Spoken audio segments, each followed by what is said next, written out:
Welcome to A9 TV news. ముందుగా బులెటిన్లోని headlines చూద్దాం. అరకు పర్యటనలో రామ్దేవ్ బాబా ప్రత్యేక కార్యక్రమం. గంజాయి రహిత ఏపీ పోస్టర్ను విడుదల చేసిన బాబా ఆరోగ్య సమాజం కోసం యువత మార్పుకు సిద్ధమవ్వాలని పిలుపు.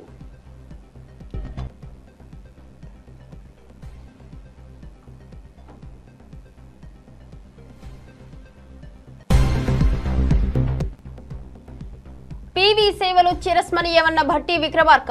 ఆయన నాయకత్వంలో దేశం అభివృద్ధి పదంలో ఎదిగిందన్న డిప్యూటీ సీఎం. పీవీ ఆశయాలపై ముందుకు సాగాలని ఆకాంక్ష.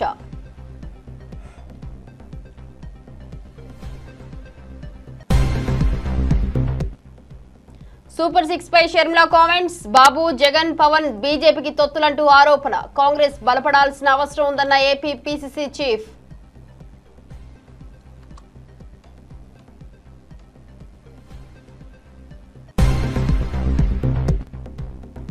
క్యాంటీన్ పేర్ల మార్పుపై తలసాని మండిపాటు. అన్నపూర్ణను ఎందుకు తొలగించారంటూ కాంగ్రెస్ ను ప్రశ్న. పేర్లు మార్చితే మార్పు రాదని హెచ్చరిక.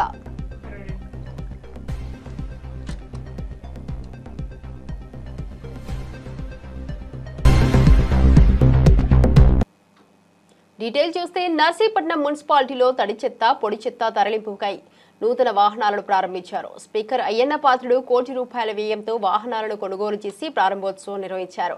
పట్టణం పరిశుభ్రత, సౌందర్యాన్ని మెరుగుపరచడానికి ఈ కార్యక్రమం చేపట్టారు. ఈ వాహనాలు తడి చెత్త, పొడి చెత్త సేకరణకు ఆధునిక సదుపాయాలను అందిస్తాయి. పట్టణ ప్రజల సహకారంతో మున్సిపాలిటీ పరిశుభ్రతలో ముందడుగు వేయాలని స్పీకర్ ఆకాంక్షించారు. ప్రజల ఆరోగ్యాన్ని కాపాడడం, పర్యావరణ సంరక్షణకు సకాలంలో చర్యలు తీసుకోవడం అనివార్యమని అయ్యన్న పాత్రుడు పేర్కొన్నారు.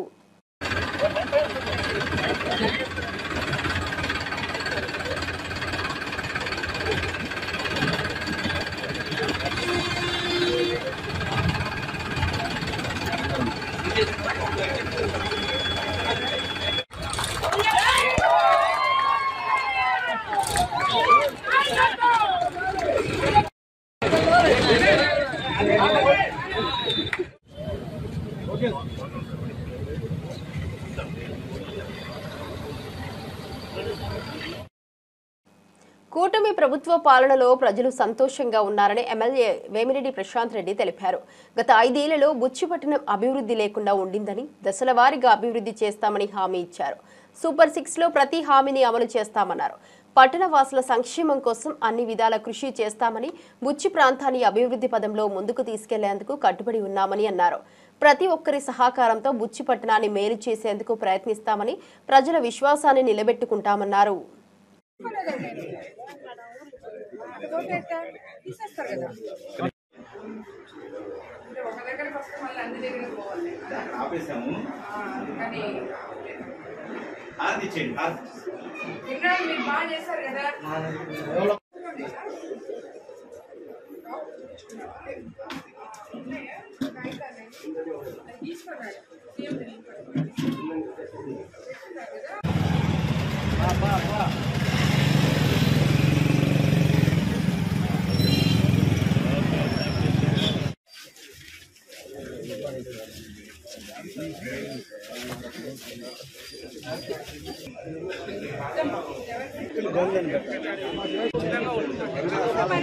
ప్రతి వార్డు కూడా 20 వార్డులుంటే 20 వార్డులు పర్యటించాలని చెప్పి అనుకున్నాము. ఆల్రెడీ ఒక 5-6 వార్డులు అయిపోయినాయి. ఈరోజు 2వ వార్డు పర్యటించడం జరిగింది. ఇక్కడ స్థానిక కౌన్సిలర్ కళ్యాణ్, అదేవిధంగా చైర్పర్సన్, అధికారులు, నాయకులు అందరూ కలిసి పర్యటించాము. వాళ్ళందరికీ కూడా ధన్యవాదాలు తెలుపుకుంటున్నాను. అదేవిధంగా ఈరోజు ఇక్కడ ఏమేం సమస్యలు ఉన్నాయో కనుక్కొని త్వరగా పరిష్కరించాలి అని చెప్పి ఉద్దేశంతో ఇక్కడికి రావడం జరిగింది. మీకు అందరికీ తెలుసు, మన ముఖ్యమంత్రి చంద్రబాబు నాయుడు గారు ఎన్డీఏ ప్రభుత్వం అధికారంలోకి వచ్చిన తర్వాత సంక్షేమము, అభివృద్ధి సమపాళ్ళల్లో చేస్తున్నారని చెప్పి మనం అందరికీ చెప్తున్నాము. సో ఈ వార్డులో ఈరోజు అభివృద్ధి అనేది కనిపించింది. చాలా రోడ్లు వేశాము, చాలా కాలువలు కూడా తీసాము. పోయినసారి కౌన్సిల్లో ఒక 10 లక్షలు పనులు ఇక్కడ స్టార్ట్ చేశాము. రాబోయే రోజుల్లో ఇక్కడ అరుంధతి వాడలో కొన్ని కాలువలు ఇవన్నీ ఇంకా పెండింగ్ ఉన్నాయి, రోడ్లు కూడా పెండింగ్ ఉన్నాయి.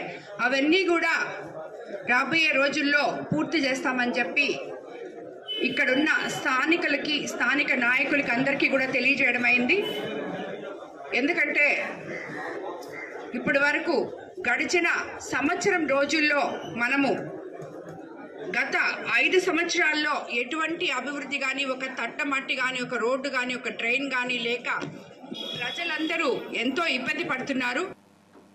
మాజీ మంత్రి ఎమ్మెల్యే తలసాని శ్రీనివాస్ యాదవ్ కేసీఆర్ క్యాంటీన్ల పేరును ఇందిరమ్మగా మార్చనున్న కాంగ్రెస్ ప్రభుత్వంపై తీవ్ర విమర్శలు చేశారు. మనం తినే భోజనాన్ని అన్నపూర్ణ అంటాం, అలాగే రైతు పండించే పంటను కూడా అన్నపూర్ణగా భావిస్తారు. అలాంటి గొప్ప పేరును తొలగించి ఇందిరమ్మ అని ఎందుకు మారుస్తున్నారు అని ప్రశ్నించారు. కొత్త క్యాంటీన్ ఎలాంటి ప్రారంభం లేకుండానే పేర్లు మార్చడం వలన ఏమి ఉద్ధరించారో తెలుసుకోవాలంటూ కాంగ్రెస్ ప్రభుత్వంపై నిప్పులు చెరిగారు. ప్రజల సంక్షేమానికి నిజంగా కృషి చేస్తేనే మార్పు సాధ్యమని, పేర్లు మార్చడం ద్వారా ఏమీ సాధించలేరని తలసాని వ్యాఖ్యానించారు. మనం తినే భోజనాన్ని అన్నపూర్ణ అంటాం, మనం పండించే పంటను కూడా రైతు అన్నపూర్ణగా భావించేటువంటి గొప్ప పేరుని కేసీఆర్ గారు నామకరణం చేస్తే కాంగ్రెస్ ప్రభుత్వం నిన్న మొన్న ఒక నిర్ణయం తీసుకుంది. ఒక్క కౌంటర్ పెంచలే, 150 కౌంటర్లుంటే క్యాంటీన్లుంటే దాంట్లో 20 బంద్ అయినాయి, 20 క్లోజ్ అయినాయి. దాని గురించి దిక్కు లేదు. ఈరోజు ఇందిరమ్మ పేరు పెడతామని చెప్పి ఏం ఉద్ధరించారని ఇందిరమ్మ పేరు పెడతారు? మీరేమన్నా క్వాలిటీ చెక్ చేస్తలేరు, దాని క్వాంటిటీ చెక్ చేస్తలేరు, విస్తరించాలనేటువంటి ప్రయత్నం జరుగుతలేదు. ఒకవేళ మీరు ఏదన్నా పేరు మార్చాలనే నిర్ణయం ఇట్లా చేయాలనుకుంటే కౌన్సిల్ ఏర్పాటు చేయండి. ఇక్కడ మా ప్రజాప్రతినిధులందరూ 150 మంది కార్పొరేటర్లు ఉండేటువంటి కౌన్సిల్ ఎక్స్ అఫీషియో కూడా ఉన్నారు. వాళ్ళందరూ అభిప్రాయం తీసుకోండి. అభిప్రాయం తీసుకొని మీరు ఇట్లా పేరు మార్చాలనేటువంటి ఉద్దేశం మీకు ఏదైనా ఉంటే, లేకపోతే మీరు కొత్తగా ఏదైనా స్కీమ్ తెచ్చి మీరు పేరు పెట్టుకోండి, అభ్యంతరం లేదు.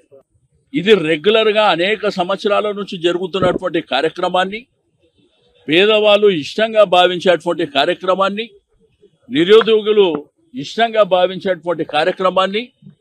ఎందుకంటే ఈరోజు హైదరాబాద్, సికింద్రాబాద్, గ్రేటర్ హైదరాబాద్ పరిధిలో 5 రూపాయలకు భోజనం ఎక్కడ దొరకదు. ఎక్కడ పోయినా 200 రూపాయలు మినిమం కావాలి. అటువంటిది కేసీఆర్ గారు గొప్ప మనసుతోనే ఆ కార్యక్రమాన్ని ఏర్పాటు చేసినటువంటి సందర్భం. మరి మీరు ఇట్లా పేర్లు మారుస్తామంటే మీరు ఆల్రెడీ 6 గ్యారెంటీలు ఇచ్చారు, దానికి మీరు ఏమన్నా పేర్లు పెట్టుకోండి. చేసి అనేకమైనటువంటి హామీలు ఇచ్చారు. మీరు కొత్త స్కీమ్.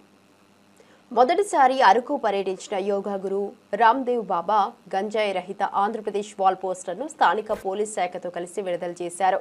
ఈ సందర్భంగా బాబా ఆరోగ్యకరమైన సమాజం కోసం గంజాయి వంటి నిషేధిత పదార్థాలను నివారించడం ఎంతో ముఖ్యమని పేర్కొన్నారు.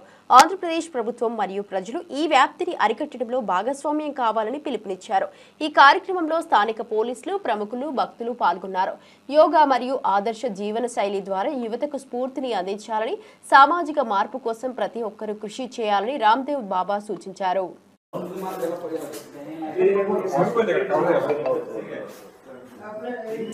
और हम सब युवाओं से आह्वान करते हैं, the youth of our country, this is the future of our family, this is future of our Andhra Pradesh and this is future of our nation. So deny the drug in your life. Ganja. This is very dangerous. गांजा यहाँ फसल भी लोग करते हैं, लेकिन ganja this is very danger for our brain, for our heart, and this is a disaster for our life. So deny the ganja. ये बड़ा खतरनाक है.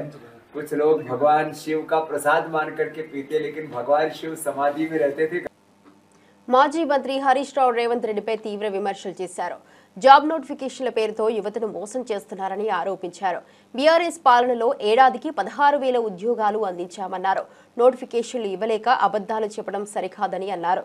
గతంలో ప్రియాంక గాంధీ చేసిన యూత్ డిక్లరేషన్ గురించి స్పష్టం చేయాలని డిమాండ్ చేశారు. నోటిఫికేషన్ విషయంలో నిజాయితీగా ఉండాలని, యువతను మభ్యపెట్టకండని హితవు పలికారు. ఇక ప్రభుత్వ చర్యలపై ప్రజల విశ్వాసాన్ని కాపాడేందుకు కృషి చేయాలని సూచించారు. 12,000 ఉద్యోగాలు ఇచ్చారని కొందరు అన్నారు, 11,000 అని కొంతమంది పిల్లలు అన్నారు. ఏది ఇచ్చినా 12,000 దాటలే. నువ్వు చెప్పింది ఏంటి? మొదటి ఏడాది 2 లక్షల ఉద్యోగాలు, కానీ 20 నెలల్లో దాదాపు 2 ఏళ్లు పూర్తయితున్నా నువ్వు 12,000 ఉద్యోగాలకు మించి ఇవ్వలేదు. యువతను నువ్వు మోసం చేశావు. మీరు ఒక రకంగా చూస్తే ఆనాడు బీఆర్ఎస్ పార్టీ 9.5 ఏళ్లలో 2 ఏళ్లు కరోనా వచ్చింది, 2 ఏళ్లు రాష్ట్రపతి ఉత్తర్వుల సవరణ కోసం ఢిల్లీ మీద ప్రధానమంత్రి దగ్గరికి కేసీఆర్ గారు స్వయంగా వెళ్ళి రాష్ట్రపతిని కలిసి ఒత్తిడి పెంచి మేము సాధించాం. ఆ రోజు మేము ఇచ్చిన నోటిఫికేషన్లు ఇంకో 70,000 ఉన్నాయి. 1,64,000 నియామకాలు పూర్తి చేశాం. మరో 70,000 నోటిఫికేషన్లు ఇచ్చాం. మేము యావరేజ్గా ఇచ్చింది చూసుకున్న ఏడాదికి 16,000 ఉద్యోగాలు బీఆర్ఎస్ ఇచ్చింది. రేవంత్ రెడ్డి ఎంత ఇచ్చిండు? 12,000 కూడా 20 నెలలు కదా, 20 నెలల్లో 12,000 ఇచ్చిండు. అంటే ఏడాదికి కేసీఆర్ 16,000 ఇస్తే నువ్వు అందులో సగం కూడా ఇయ్యలే. అంటే నువ్వు అన్ని అబద్ధాలే. ఏదో చోరు ఉల్టా కోత్వాల్కు డాంటే అన్నట్టు దొంగవు నువ్వు, అబద్ధాలు ఆడింది నువ్వు, పిల్లల మీద వేస్తుండు. పిల్లలు నోటిఫికేషన్లు వద్దన్నారని, మాకు నోటిఫికేషన్లు కావాలని ఇలా తెలంగాణ భవన్ తలుపులు తట్టిండ్రు నిరుద్యోగ యువతి యువకులు. ఇది ఎట్లా ఉందంటే ఆడరాక పాత గజ్జెలు అని ఒక సామెత ఉంటుంది.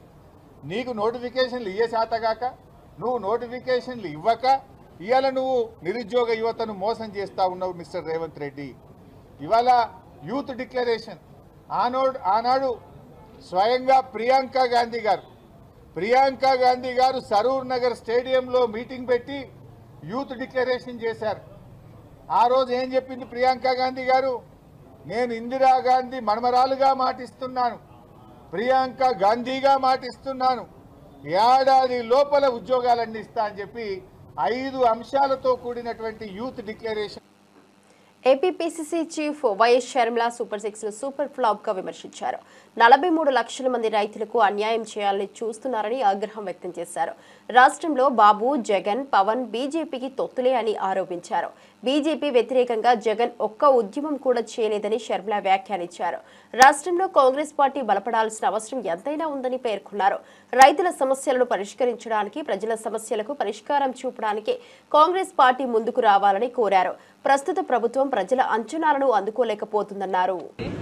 కుదించి వడబోసి 47 లక్షల మంది రైతులకే ఇస్తారట.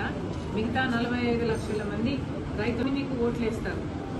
కానీ ఇప్పటికి 1 సంవత్సరం గడిచేపోయింది. అన్నదాత సుఖీభవ ఎవరికీ ఇవ్వలేదు. ఇక ముందు ఇచ్చే వాళ్ళకు కూడా అంట సగం మంది రైతులకే ఇస్తారట. ఇది ఎక్కడి అన్యాయం అని అడుగుతున్నాం. తల్లికి వందనం పేరు మీద కూడా ఇస్తాము అని చెప్పారు. అది కాస్త సాగదీసి 1 సంవత్సరం ఎక్కొట్టి 87 లక్షల మంది పిల్లలకి ఇవ్వాల్సి ఉంటే 67 లక్షల మందికే ఇచ్చి 20 లక్షల మందికి మళ్ళీ మోసం చేశారు. సూపర్ 6 కాస్త సూపర్ ఫ్లాప్ అయ్యింది అనక మరి ఏమనాలి? నిరుద్యోగ వృత్తికి 3,000 రూపాయలు ఇస్తామని చెప్పారు. ఇంతవరకు ఒక్కరికి కూడా ఇవ్వలేదు. ఒకరికి ఉద్యోగం వచ్చిందా అంటే అది లేదు. మహాశక్తి నెలకు 1,500 ప్రతి మహిళకు ఇస్తామన్నారు. ఇది చాలా హెవీ బడ్జెట్ స్కీము. అంటే సంవత్సరానికి 18,000 రూపాయలు ఇవ్వాల్సి ఉంది. కనీసం 1,80,00,000 మందో లేకపోతే 2 కోట్ల మందో మహిళలకు ఇవ్వాల్సి ఉంటుంది. ఒక్కరికి కూడా అసలు మాట్లాడటమే లేదు. ఇప్పుడైతే P4కు లింక్ పెడుతున్నారు చంద్రబాబు గారు. ఎన్నికల మీద తిరిగినప్పుడు సూపర్ 6లో P4కి లింక్ పెడతామని మహాశక్తి పథకాన్ని ఎక్కడా చెప్పలేదు చంద్రబాబు గారు. ఇప్పుడు ఎన్నికలు అయిపోయింది, గెలిచేశారు, జనాలతో అవసరం తీరిపోయింది. కాబట్టి ఇప్పుడు ఎక్కడ పథకం అమలు చేయాల్సి వస్తుందని ఇప్పుడు P4కు లింక్ పెడుతున్నారు. ఇది అన్యాయం కాకపోతే, మోసం కాకపోతే దీన్ని ఏమనాలి? మరి సూపర్ 6 సూపర్ ఫ్లాప్ అయ్యింది అనకపోతే మరి ఏమనాలి? ఉచిత బస్సు ప్రయాణము చాలా మినిమం బడ్జెట్ 350 కోట్లు మాత్రమే అవుతుంది అంటున్నారు. అది కూడా నెలకు, అది కూడా నిలబెట్టుకోలేని పరిస్థితిలో ఇప్పుడు చంద్రబాబు గారు ఉన్నారు. పక్క రాష్ట్రాలు కర్ణాటక, తెలంగాణలో డిప్యూటీ సీఎం భట్టి విక్రమార్క పివి నరసింహారావు గొప్పతనాన్ని కొనియాడారు. దేశంలో అనేక సంస్కరణలకు పివి ఆద్యుడు అని ఆయన ప్రశంసించారు. పివి నరసింహారావు తెలంగాణలో జన్మించడం మన అదృష్టమని అన్నారు. ప్రధానిగా, ముఖ్యమంత్రిగా పివి అందించిన సేవలు మరవలేనివని గుర్తు చేశారు. దేశవ్యాప్తంగా ఒకే రకమైన విద్యా బోధన ఉండాలని పాటుపడిన వ్యక్తి పివి నరసింహారావు అని భట్టి విక్రమార్క వెల్లడించారు. పివి నాయకత్వంలో దేశం అభివృద్ధి పదంలో ఎదిగిందని, ఆయన చూపిన మార్గదర్శకాలు మహత్తరమని కొనియాడారు. పివి ఆశయాలను కొనసాగించాలనే ఆకాంక్ష వ్యక్తం చేశారు. అనేక రకాలైనటువంటి సంస్కరణలకి ఆద్యులు శ్రీ పివి నరసింహారావు గారు. రాష్ట్రంలో వారు మంత్రులుగా పనిచేసినప్పుడు కానీ లేకపోతే ఈ ఆనాటి ఉమ్మడి రాష్ట్ర ముఖ్యమంత్రిగా పనిచేసినప్పుడు కానీ వారు విద్యాపరంగా కానీ సామాజిక పరంగా కానీ తీసుకొచ్చినటువంటి అనేక సంస్కరణలు ఈ సమాజానికి పెద్ద ఎత్తున ఉపయోగపడ్డాయని చెప్పడానికి ఎటువంటి సందేహం లేదు. భూ సంస్కరణలకు సంబంధించి ఆనాటి ప్రధాని శ్రీమతి ఇందిరాగాంధీ గారు తీసుకొచ్చినటువంటి ఆ సంస్కరణల్ని ఆనాడు ఈ రాష్ట్ర ముఖ్యమంత్రిగా పెద్ద ఎత్తున భూ సంస్కరణల్ని అమలు చేసి సమసమాజ స్థాపన కోసం పునాదులు వేసినటువంటి గొప్ప పరిపాలనా దక్షుడు శ్రీ పివి నరసింహారావు గారు. ఈనాటికి కూడా సమాజంలో అసమానతలు లేనటువంటి పరిస్థితులు తీసుకొని రావాలని ఎవరు ఆలోచన చేసినా ఆనాడు పివి నరసింహారావు గారు వేసినటువంటి పునాదులే దానికి మార్గదర్శకంగా నిలబడతాయి. విద్యాపరంగా కూడా భారతదేశంలో మొట్టమొదటి హ్యూమన్ రిసోర్సెస్ మినిస్టర్గా ఈ దేశంలో విద్యాపరంగా వారు తీసుకొచ్చినటువంటి సంస్కరణలు దేశవ్యాప్తంగా ఒకటే రకమైనటువంటి విద్యా బోధనలు ఉండాలని వారు ప్రవేశపెట్టినటువంటి స్కూల్స్, యూనివర్సిటీస్లో ట్రాన్స్పరెంట్గా ఉండాల విద్యా బోధనని తీసుకొచ్చినటువంటి సంస్కరణలు ఈ దేశ ప్రజాస్వామ్యానికి పునాదులు వేశాయని చెప్పడానికి కూడా ఎటువంటి సందేహం లేదు. వారు ప్రధానమంత్రి అయిన తర్వాత అనేక రకాలైనటువంటి సంక్షోభాలని ఆనాడు రాజకీయ సంక్షోభం కానీ ఆర్థికపరమైన సంక్షోభం కానీ ఎదుర్కొంటున్నటువంటి పరిస్థితుల్లో ఈ దేశ ప్రధానిగా అత్యంత క్లిష్టమైనటువంటి సమయంలో బాధ్యతలు చేపట్టి ఆ సమస్యలన్నింటినీ కూడా ఎటువంటి ఇబ్బందులు లేకుండా సున్నితంగా పరిష్కరించి దేశానికి భవిష్యత్తును అందించారు. మంత్రి పొన్నం ప్రభాకర్ పివి నరసింహారావు మహనీయతను ప్రశంసిస్తూ వచ్చే జయంతి నాటికి వంకరలో పివి మెమోరియల్ పూర్తి చేస్తామని తెలిపారు. ఇక పివి నరసింహారావు భారతదేశంలో ఎన్నో ఆర్థిక సంస్కరణలు తీసుకువచ్చారని, ప్రపంచానికి మార్గదర్శకుడిగా నిలుస్తూ ఆదర్శంగా నిలిచారని అన్నారు. అలాంటి మహానుభావుడిని వ్యక్తిగతంగా కలిసే అవకాశం తనకు అనేక సార్లు దక్కిందని తెలిపారు.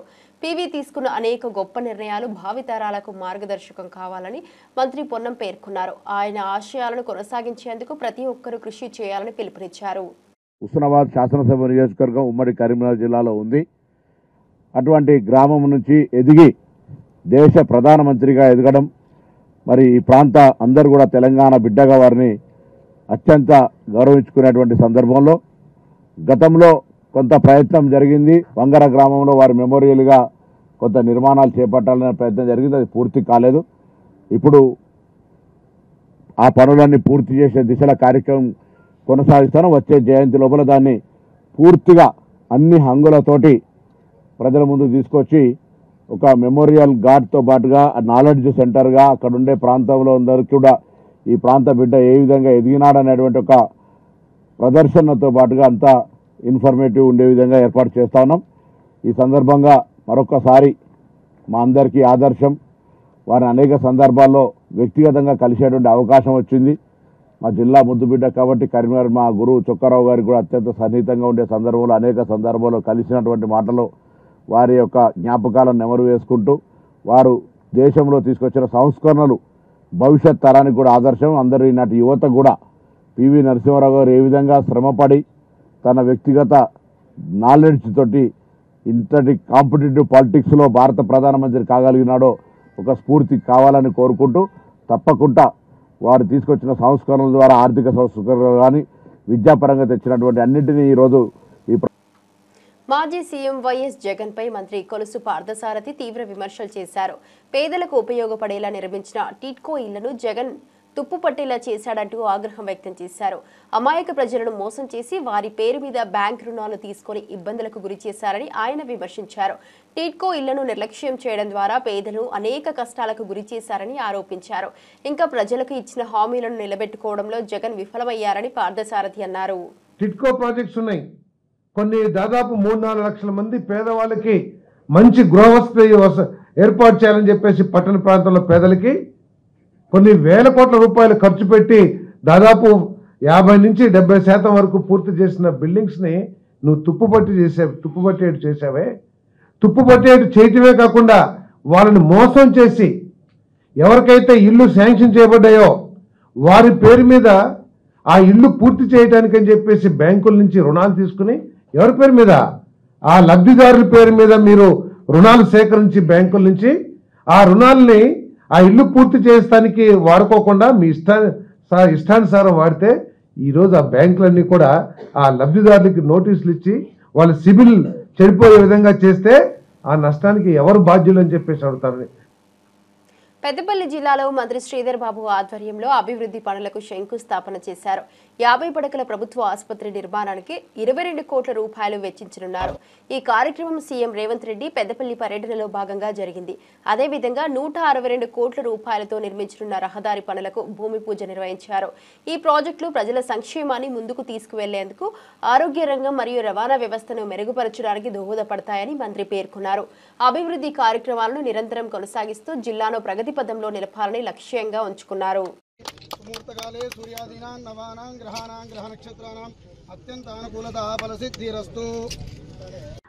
22 కోట్ల రూపాయల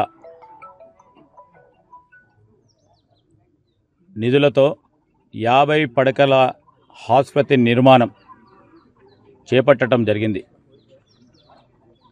ముఖ్యమంత్రి రేవంత్ రెడ్డి గారు పెద్దపల్లి పర్యటన సందర్భంలో ఈ హాస్పిటల్ నిర్మాణానికి శంకుస్థాపన చేయటం, అదేవిధంగా వైద్య ఆరోగ్య శాఖ మంత్రి దామోదర్ రాజనరసింహ గారి వారి సహకారంతో ఈరోజు మనము ఈ 50 పడకల ఆసుపత్రి నిర్మాణాన్ని చేసుకోబోతా ఉన్నాం. పనులు నడుస్తూ ఉన్నాయి. 1 సంవత్సర కాలం లోపనే పూర్తి స్థాయిలో ఈ హాస్పిటల్ అంతా కూడా ప్రజలకు ఉపయోగపడే విధంగా అన్ని అంగుళాలతో మరి చాలా సంవత్సరాల నుంచి పెండింగ్లో ఉన్న ఈ హాస్పిటల్ నిర్మాణ కార్యక్రమాలు మేము చేపడతా ఉన్నాం. దాంతోపాటు ఈరోజు 120 కోట్ల రూపాయలతో హై లెవెల్ బ్రిడ్జ్ నిర్మాణం శ్రీరామ్ నగర్ నుంచి మరి గోదావరి నదిపైన బ్రిడ్జ్ నిర్మాణం చేస్తూ శివారం గ్రామాన్ని కలుపుతూ మంచిర్యాల జిల్లాకు సంబంధించి ఆ చెన్నూరు నియోజకవర్గంలో ఉన్న దానికి కలుపుతూ నేషనల్ హైవే, అదేవిధంగా మహారాష్ట్ర హీరోయిన్ మీద రఘునాథ్ తెలుగు స్పీచ్ అందరినీ ఆకట్టుకుంది. ఈ సందర్భంగా నటుడు సిద్ధార్థ్ ఆమె తెలుగు నైపుణ్యాన్ని చూసి అవాక్కయ్యారు. మీద తన ప్రసంగంలో తెలుగులో అనర్గళంగా మాట్లాడటం ద్వారా ప్రేక్షకుల హృదయాలను గెలుచుకుంది. తెలుగు భాష పట్ల ఆమె అభిమానాన్ని, ఆహ్లాదాన్ని వ్యక్తం చేసిన తీరు అందరికీ ఆకర్షణీయంగా కనిపించింది. అందరికీ నమస్కారం. నా పేరు మీత. మీరు నన్ను గుడ్ నైట్ సినిమాలో చూసి ఉంటారు. ఆ సినిమా పట్ల మరియు నా క్యారెక్టర్ పట్ల మీరు చూపిన ప్రేమకు చాలా ధన్యవాదాలు. నేను చిన్నప్పుడు మొదటిసారి హైదరాబాద్ వచ్చాను ఒక స్కూల్ ట్రిప్ కోసం. ఇప్పుడు రెండోసారి మన ఫిల్మ్ 3 BHK కోసం ఇక్కడ రావడం నాకు చాలా సంతోషంగా ఉంది. 3 BHK ఒక కళల గురించిన కథ. ఇది మా కథ మాత్రమే కాదు, ఇది మీ కథ, ఇది మనందరి కథ. ఈ ఫిల్మ్ని మేము చాలా ప్రేమతో హృదయపూర్వకంగా చేశాము. మీ ఫ్రెండ్స్ అండ్ ఫ్యామిలీతో కలిసి థియేటర్కి వచ్చి ఈ ఫిల్మ్ని ఎంజాయ్ చేయండి. మీ అందరికీ ఈ ఫిల్మ్ నచ్చుతుందని నమ్ముతున్నాము. ఈ ఫిల్మ్ నాకు ఇంకా ఎన్నో తెలుగు సినిమా చేయడానికి ఒక మంచి స్టార్ట్ కావాలని ఆశిస్తున్నాను. దయచేసి ఫిల్మ్ని చూడండి, ఆర్ సపోర్ట్ చేయండి, మమ్మల్ని నన్ను సపోర్ట్ చేయండి. Thank you. చాలా ధన్యవాదాలు. అసలు సిద్ధార్థ్ గారు షాక్ అయ్యారు యాక్చువల్లీ ఇంత తెలుగు స్పీచ్ కి. యా, అందరూ షాక్ అయ్యారు. మీరు ఫ్యామిలీని షాక్ నేను ఇంగ్లీష్ లో మాట్లాడి మళ్ళీ ఇక్కడ వచ్చి తెలుగులో మాట్లాడతాను. I understand Telugu very well. I don't speak it yet. I'm learning. Hopefully when I do my next Telugu film, కొండా మురళి తమకు రేవంత్ రెడ్డి కాంగ్రెస్ పార్టీపై ఎంతో గౌరవం ఉందని చెప్పారు. తన వ్యాఖ్యలపై మల్లు రవికి వివరణ అందించాలని తెలిపారు. 45 ఏళ్లుగా బలహీన వర్గాల కోసం పోరాడుతున్నాను అని గుర్తు చేశారు. తన గుండెల్లో 4 బుల్లెట్లు ఉన్నాయని, చావుకు భయపడే వ్యక్తి కాదని స్పష్టం చేశారు. నన్ను రెచ్చగొట్టకండి అని హెచ్చరించారు. కొండా మురళి వ్యాఖ్యలు రాజకీయ వర్గాల్లో చర్చనీయాంశమయ్యాయి. పక్షపాత భావాలు లేకుండా ప్రజల కోసం పనిచేస్తానని, తాను నిబద్ధతతో ఉన్నానని ప్రకటించారు. బాధ కలిగింది. మరి నేను ఒకటే మాట చెప్తున్నా, కాంగ్రెస్ పార్టీ అన్నా, కాంగ్రెస్ పార్టీ పెద్దలన్నా మరి నా గౌరవం. ఎందుకంటే ఆ రోజు మీరు చూసిన రాజశేఖర రెడ్డి గారి గురించి ఎంత త్యాగం చేసినాం.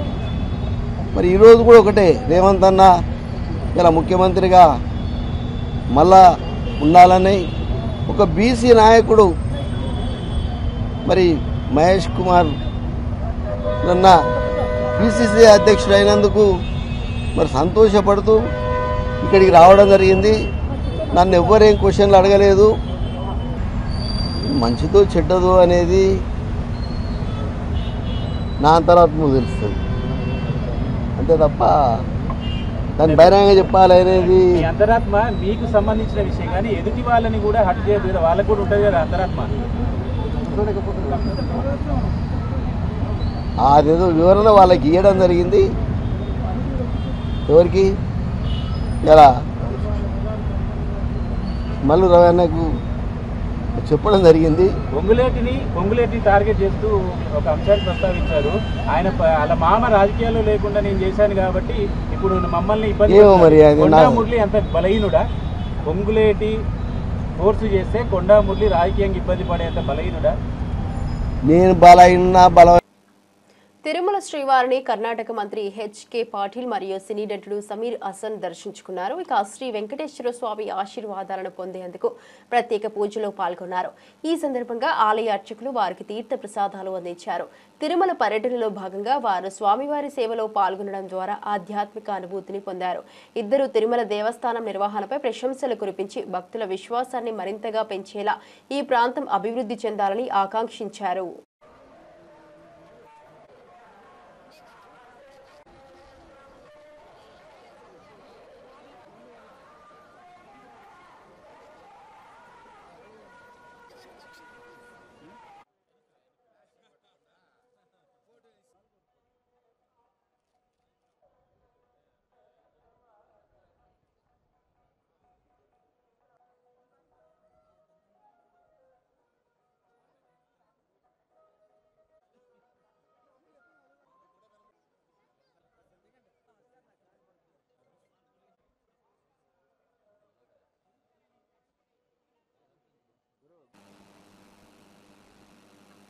తిరుమలకు భక్తులు పోటెత్తారు. వారాంతం కావడంతో శనివారం ఉదయం నుంచి అలిపిరి వద్ద అధిక సంఖ్యలో వాహనాల రద్దీ నెలకొంది. దీంతో వాహనాల తనిఖీ ఆలస్యం అవుతోంది. అలిపిరి గరుడ కూడలి వరకు వాహనాలు పెద్ద సంఖ్యలో బారులు తీరాయి. మరోవైపు రెండవ కనుమ రహదారిలో మరమ్మతులు చేపట్టడంతో ఆ మార్గంలో వాహనాలు నెమ్మదిగా సాగుతున్నాయి.